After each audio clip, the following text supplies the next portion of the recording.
কাশ্মীর ঘিরে ফের উত্তপ্ত ভারত পাকিস্তান সীমান্ত। মঙ্গলবার দিবাগত রাতের বিমান হামলার পর দুই পারমাণবিক শক্তিধর প্রতিবেশী পৌঁছেছে যুদ্ধের দ্বারপ্রান্তে। তবে এবার লড়াই শুধু সীমান্তে নয়, চলছে তথ্যের যুদ্ধ।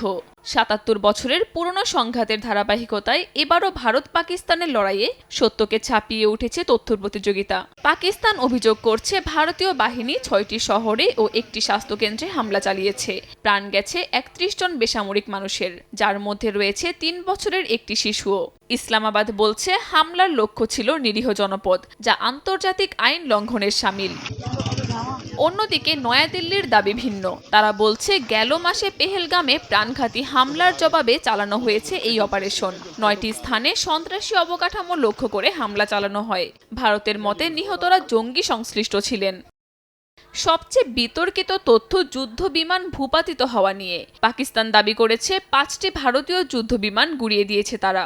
ভারত এখনও আনুষ্ঠানিকভাবে স্বীকার করেনি। ৩টি বিমান ভূপাতিত হওয়ার কথা স্বীকার করেছে নাম প্রকাশে অনিচ্ছুক নিরাপত্তা কর্মকর্তারা। তবে সেগুলো কোন দেশের তা স্পষ্ট নয়। তথ্য সংকটে আরও উত্তাপ যোগায় নিয়ন্ত্রণ রেখায় সাদা পতাকা উড়ানোর অভিযোগ।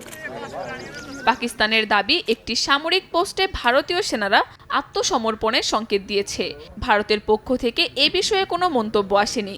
বিশেষজ্ঞরা বলছেন এখন লড়াই শুধু সীমান্তে নয়, বরং মনোজগতে তথ্য, ভাষ্য আর জনমত ঘিরেই মূল যুদ্ধ। কাকুলি আখতার, সময় সংবাদ।